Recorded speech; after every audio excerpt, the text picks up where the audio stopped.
Asanteni. Salamu alaikum. Mungu yu mwema. Your Excellency, ukisikia fujo hawa jamaa ndo walinifanya mimi niwe gavana. Na nitaongea mambo yao nikimaliza. Lakini kwa sasa hata mimi pia unajua sasa hivi Kenya tunaenda mambo matatu peke yake. Hata mimi pia yangu si mengi, ni matatu peke yake. Ya kwanza mimi nilikunong'onezea Your Excellency, nikakwambia ya kuwa hii mambo ya e-mobility ni lazima kuwe na national legislation, sheria. Na mimi nashukuru nimesikia Waziri Murkomen, he has taken the right step. Lazima kuwe na sheria ili iweze kuwachunga wale wenye fanya biashara na pia vile kuwachunga hawa waungwana. Kama serikali ya county sisi tuko tayari kuweza kuwasaidia. Kama kuna sehemu mnahitaji mambo ya charging stations na exchange stations, tuweze kuhakikisha ya kuwaziweko kwa wingi.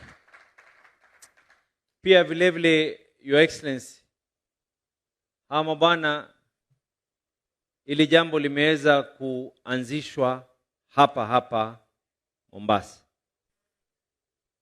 Itakuwa ni jambo la aibu kama na sisi kama county 001 tutakuwa sio wenye kuendeleza mstari huu. Kwa hivyo kama serikali ya county ya Mombasa, kwanza Department ya Public Health, Department ya Inspectorate na Department ya Revenue, pikipiki zao sasa tunatoa amri zitakuwa ni electric ili tuweze kwenda sambamba na dunia nzima. Pili, Your Excellency, mabwana, na mimi pia sijui niseme ya kwa na, lakini pia nikisema nisi vibaya, sio? Mabwana, Your Excellency, they made me who I am and I am forever indebted.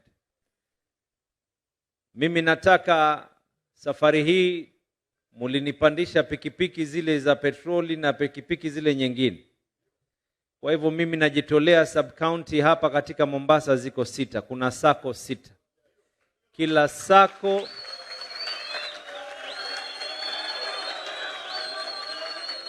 Kila sako Your Excellency, tunapeana pikipiki hizi za electric 2 waweze kujianzisha. Nadhani nimefika 3, sio? Ni ukiongezea hapo itakuwa nimezidi hata rais. Kwa hivyo mimi Your Excellency ni kutoa shukrani za dhati.